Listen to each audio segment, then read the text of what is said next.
reopening to the gift of love. In the last reflection, we saw the tension that exists in our fallen world between the beauty of love inviting us into the fullness of relationship and the disorder of possessiveness and fear which inclines us to close ourselves off from others.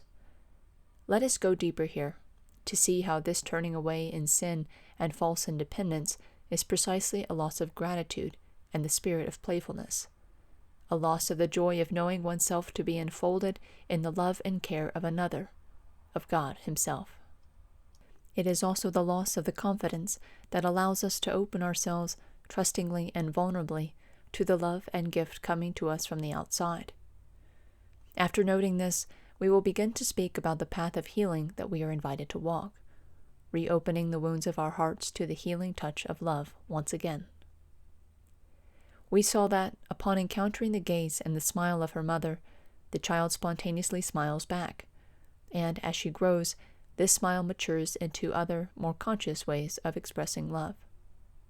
For example, she begins to want to give kisses. Even later, she wants to help her mother in any way she can, by helping her cook, or clean, or fold laundry, and above all, she wants to play with her mother, and in her mother's presence.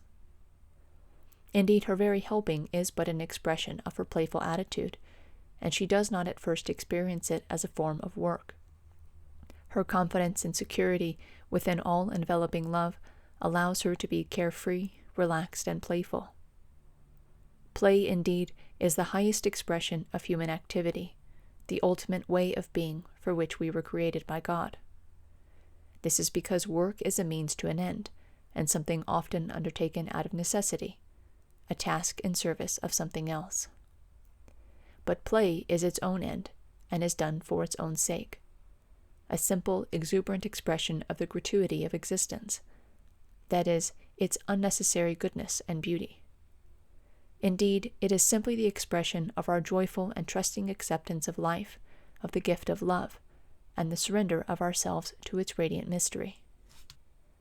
What happens, however, whenever the child experiences neglect or abuse, or a fracturing of this original experience that we have spoken about? This is a tragedy, which attacks the very foundational intuition of human existence, but it can be healed. In the seamless fabric of the child experience of love, there is a tear, an ugly rip. Her original experience of love is now threatened by the original rupture of sin and evil. Even without experiences of severe neglect or abuse in the life of every one of us, this original rupture becomes present. This is not only because our world is broken, and our experience of love and shelter is always in some degree imperfect. It is also because within our own hearts, due to original sin, we bear the original rupture. This rupture is manifested in what the Church calls concupiscence, or the disordered desires to close in upon oneself in isolation, in false independence, and to grasp rather than receiving and living in complete openness. The whole of life, we can say, is a matter of healing the original rupture and returning to the original experience, and indeed, as we will see, of surrendering to the love that we first glimpsed in our original experience, so as to be carried into the final consummation of this experience in the arms of divine love that awaits us at the end of time. Our life in healing is a matter of reopening the closed heart to the openness of love once again, reopening the heart to receive anew the gift of life, the gift of oneself, and the gift of love from another, and ultimately and definitively from God.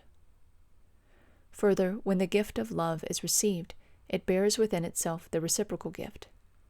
In other words, when we truly know ourselves to be loved, we spontaneously yearn to love in return, to surrender ourselves totally to the one who loves us. But the original rupture has cut off this desire to give ourselves away in love. This is something that has been submerged under a swamp of fear and distrust. But this desire remains present nonetheless, buried under all of our wounds, our sins, our shame. Indeed, every fear conceals within itself a deeper desire. Every fear is only a desire that has not found authentic expression, but rather has been repressed by hesitancy and by withdrawal from vulnerability. We can, in fact, never cease to desire love and intimacy. This is true not only because of our implicit memory of our original experience of love and communion in the arms of our mother, but even more fundamentally because of our memory of being created by God out of love. This is, we could say, the memory prior to every memory. Each one of us has, as it were, the fingerprint of God impressed upon our inmost heart. This is the most fundamental original experience that goes even deeper than our earliest encounter with another human being. This fingerprint is, as it were, our memory of being created in God's image and likeness, being created from the bosom of His own love and communion, and in order to share in this communion. It is as if God has pressed us to His heart at the very moment of our creation, and has indeed created us precisely through this gentle touch against His pulsating heart, overflowing with love. Therefore, perhaps it would be better to speak of God's heartprint.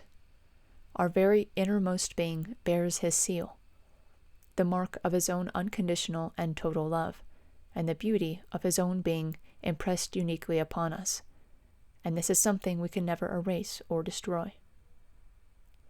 Therefore we long, we yearn, we thirst, we desire.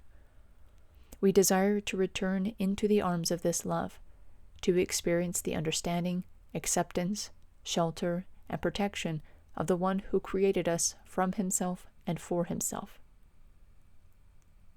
What does all of this mean for our healing, for our passage from rupture to unity, from fear to desire, from isolation to love? First of all, it means that healing cannot come merely from within ourselves through our own effort. Rather, we must receive the gift of love from another, from other human persons, but above all from God Himself. Only in letting ourselves be loved and welcoming the gift can our hearts reopen and expand into the joy of love and communion again.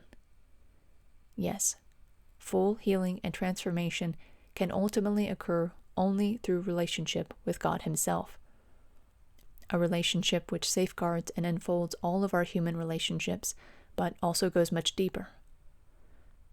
God's love goes into the space in our inmost heart that no human hand can touch, but which has been touched by God at the very beginning, and is unceasingly cradled by Him still.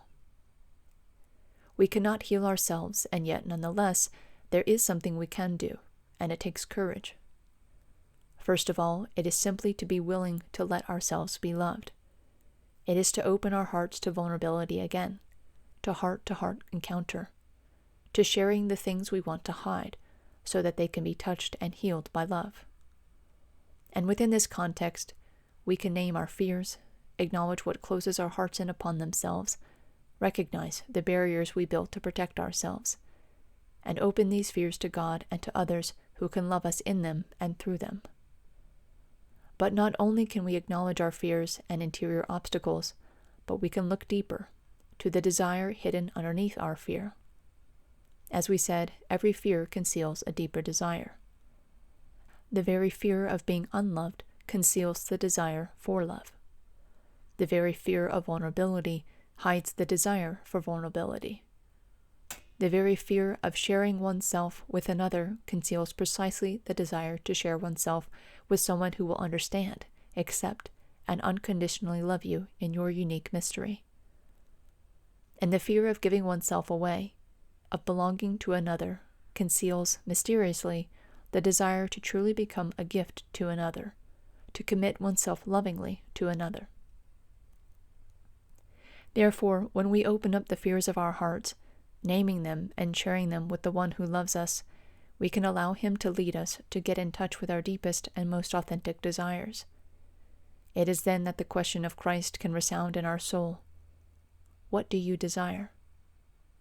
We return from exile into the authentic truth of our being once again, and we recognize that we are thirsting for love, yearning for intimacy, and here God offers Himself to us as the one who alone can quench our thirst and satisfy our desire, by drawing us back into the shelter of His perfect love and everlasting intimacy.